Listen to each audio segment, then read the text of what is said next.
अस्सलामुअलैकुम नाज़रीन। दुनिया के जाने माने सुपरस्टार शाहरुख खान कुरान करीम की बेहरमती करते हैं और कुरान पाक और हिंदुओं की मूर्तियों को एक साथ रखते हैं। आपको नहीं यकीन तो खुद देख लीजिए। And we put our hands together and say the Gayatri Mantra, which my son says, and I say Bismillah with him. अब जो डॉक्टर जाकिर नाइक ने इसकी बेइज्जती की, आइए वो सुनते हैं। आपका नाम और आपका? मेरा नाम रवि कोहली है सर। डॉक्टर साहब, मेरे पेरेंट्स हिंदू थे, पर मैं अपने को हिंदू नहीं मानता हूँ, मैं अपने को इंसानियत मानता हूँ, इंसान मानता हूँ। बाई चांस मैं जमा हूँ हिंदू जगह घर, और आप जमे हैं इस्लाम के घर, और दूसरे जमे उनके घर, पर सबसे ज़्यादा है इंसानियत। और अभी तक मज़हब ने, कोई भी मज़हब हो, इंसानियत के ऊपर अमल नहीं किया। आपने 12-13 साल से इसमें स्टडी कर रहे हैं, मैंने 30 साल से स्टडी कर रहा हूँ, बाल मेरे सफ़ेद हो गए हैं, रोटी के लिए मैं बिजनेस करता हूँ। पर जो किताबों के आपने पढ़े हैं, आपने ये जांच की वो किताबें किसने लिखी हैं? हज़ारों साल बाद लिखी हैं। पहले एक ज़बान की बात होती थी, कोई राम राम राम कह के उसके कहावत है मर मर मर कहने लगा, उसको पूछना है।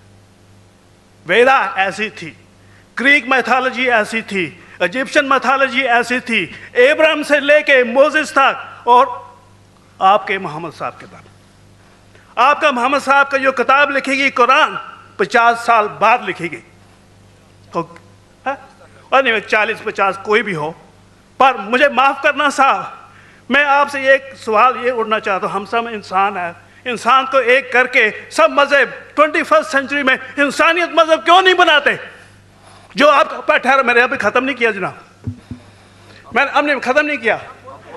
हाँ, मैं ये कह रहा हूँ साहब, आप अपना पर्सनल मज़हब है रखिए, अपने घर में रखिए, बस स्टेट में और दूसरों के ऊपर ना लाइए, वार ना करिए, लड़ाई ना करिए। एक माफ़ी चाहता हूँ, ऐसी हज़ारों चीज़ें मैं दूसरे मज़हब में निकाल सकता हूँ। मैं आपसे पूछना चाहता हूँ, खलीफास 40 साल के अंदर मर गए, मर्डर हुए, असैसिनेट हुए, और अली साहब जो थे वो ग्रैंडसन हमारे पैगंबर के थे। ये चीज़ों के हवाला दूसरों में भी है, मैं हज़ारों दे सकता हूँ, पर इसका सवाल मैं आपसे कहना चाहता हूँ। भाई साहब ने अच्छा सवाल पूछा, लंबा था, तकरीर थी छोटी। भाई साहब ने कहा कि वो हिंदू धर्म में पैदा हुए लेकिन हिंदू नहीं है, इंसान हैं। क्यों ना हम एक मज़हब इंसानियत बनाते हैं? उनका जो कहना है वो इंसान है। भाई साहब, हर शख्स, हर इंसान जो पैदा होता है वो इंसानी होता है, लेकिन सिर्फ इंसान होना काफ़ी नहीं है। इंसान होना ज़रूरी है। हर मुसलमान पहले इंसान होना ज़रूरी है उसे। इस्लाम की सारे बातें, एक भी बातें मैंने कहा मैं तकरीर में, इंसानियत के खिलाफ नहीं है। एक भी बातें मैं चैलेंज करता हूँ, आप एक भी बात इस्लाम की बुनियादी बात बताओ जो इंसानियत के खिलाफ है। मुसलमान होने के लिए अच्छा इंसान होना ज़रूरी है। अगर आप अच्छे इंसान नहीं हैं तो मुसलमान हो ही नहीं सकते। लेकिन सिर्फ अच्छा इंसान होना काफ़ी नहीं है।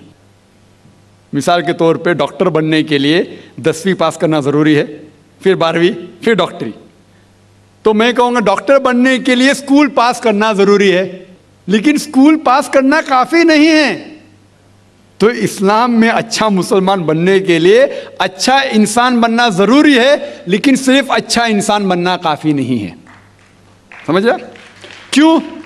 क्योंकि इंसान को जिसने पैदा किया उसकी इबादत करना ज़रूरी है।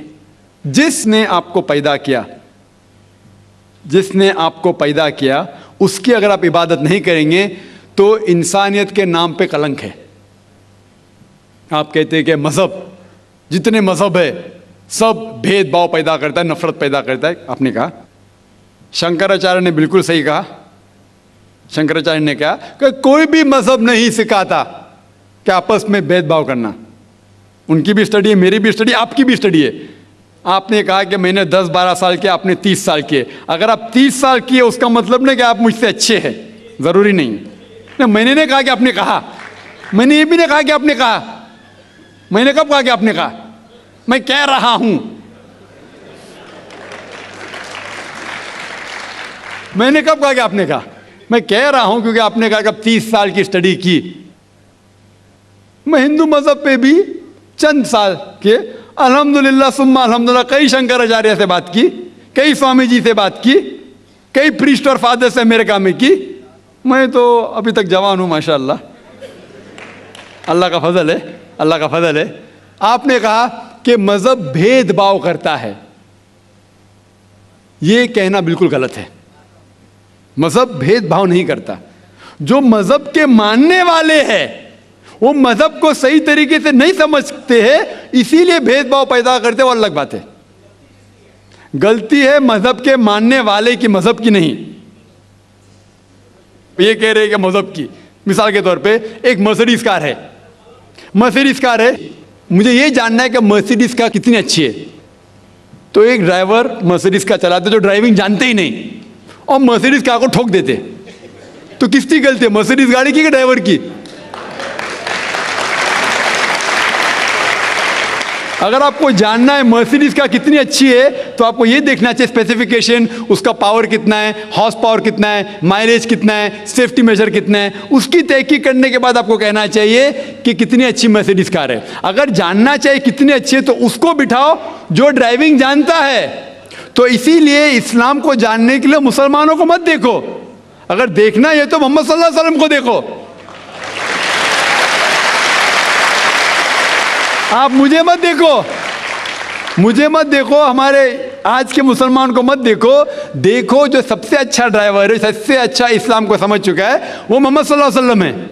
उनको देख के इस्लाम की तहकीक करो, और तहकीक करने के लिए आपको इस्लाम की किताब पे जाना पड़ेगा। और आपने जो कहा आखिर के अंदर कि सारी मजहब किताब बाद में लिखी गई, पहला कहना था, आप काफ़ी हद तक के सही है, आप काफ़ी हद तक के सही है कि आप बिल्कुल सही फरमाते, लेकिन यह कहना कि सारी मजहब की किताब उसमें गलती है। अक्सर मजहब कितने किताब है, वेद हो, उपनिषद हो, बाइबल हो, ओल्ड टेस्टामेंट हो, न्यू टेस्टामेंट हो, आपने कहा मूसा अलैहिस्सलाम से लेके वहाँ सही था, लेकिन आखिरी में जो आपने गलती की मोहम्मद सल्लल्लाहु अलैहि वसल्लम, वहाँ गलती की। आखिर में आके आप अटक गए, आखिर में आके आप फंस गए। आपने शायद इस्लाम का मुताला सही तरीके से नहीं किया होगा, आपने शायद अरुण शुरू की किताब पढ़ी होंगी।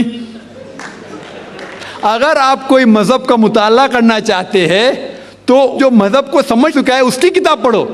आप अगर अरुण शुरू की किताब पढ़ेंगे और इस्लाम के मुताला करा कहेंगे, ये किधर का सही फैसला है?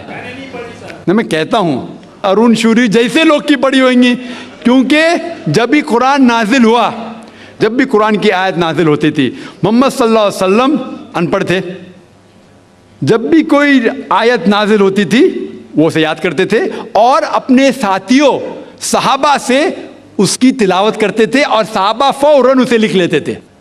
तो मोहम्मद सल्लल्लाहु अलैहि वसल्लम की मौजूदगी में हर आयत लिखी जाती थी और वो उसे चेक कर, मिसाल के तौर पे इक़रा बिस्मि रब्बिकल लज़ी खलक़ आयत नाजिल हुई, उन्होंने याद किया, सहाबा से कहा, सहाबा ने लिखा इक़रा बिस्मि रब्बिकल लज़ी खलक़, पढ़ के सुनाओ, पढ़ा, हाँ सही। अगर गलती होती तुम्हारी टोक देते थे। तो मोहम्मद सल्लल्लाहु अलैहि वसल्लम की मौजूदगी में जब भी अल्लाह सुब्हाना व तआला आयत नाजिल करते थे वो याद करते थे और लिखवाते थे और चेक भी करते थे।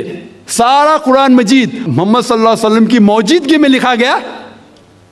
आप जो कह रहे वो हज़रत उस्मान का जिक्र कर रहे, वही तो अफसोस की बात है, आपने सही मुताला किया ही नहीं।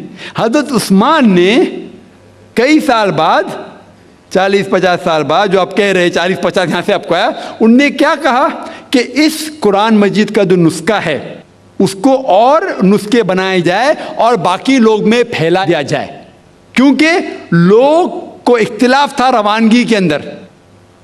तो उसको दूर करने के लिए हज़रत उस्मान रज़ियल्लाहु अन्हु उनने कहा कि जो नुस्खा मोहम्मद सल्लल्लाहु अलैहि वसल्लम की मौजूदगी में था उनने अपनी बीवी को दिया था, हफ्सा को, और जो हज़रत उमर की बेटी थी उनके पास महफूज था, उनने लिया और 5-6 साहबा जो ज़ैद बिन थाबित रज़ियल्लाहु अन्हु उनकी सदारत में उसकी नकल की और ये नकल हुए नुस्खे को दुनिया के अलग अलग जगह पे फैलाइए। और एक नुस्खा अब भी मौजूद है कोप्टा की म्यूजियम में, कोप्टा की म्यूजियम इस्तांबुल में। तो आप जो जिक्र कर रहे हैं वो उतारे हुए कुरान शरीफ का जिक्र कर रहे, जो हकीकत में कुरान शरीफ है वो मोहम्मद सल्लल्लाहु अलैहि वसल्लम की मौजूदगी में लिखा गया था। उनने खुद उसको चेक की क्या सही था, और जब भी आयत नाजिल होती थी अपनी सही जगह पे उसे लिखवा लेते थे मोहम्मद सल्लल्लाहु अलैहि वसल्लम। तो ये कहना बाकी मजहब की किताब में अक्सर अब सही है। मिसाल के तौर के ऊपर बाइबल 70 ईयर्स बाद लिखा गया है, वेद वो सैकड़ों साल बाद लिखा गया है। कितनी पुरानी वेद है, कभी वेद आया दुनिया में ये किसी को पता ही नहीं। वो आपके हिसाब से, स्वामी दयानंद सरस्वती के हिसाब से 1310 मिलियन ईयर्स ओल्ड, 1310। आप थोड़ी ठेकेदार है मजहब के, आप ठेकेदार है मजहब के क्या? नहीं ठेकेदार है ना।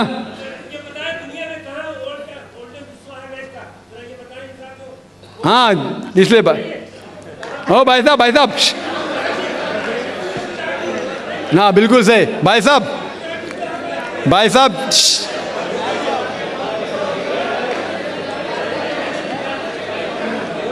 साहब इसीलिए इख्तिलाफ जो है ये कम इल्मी के वजह से।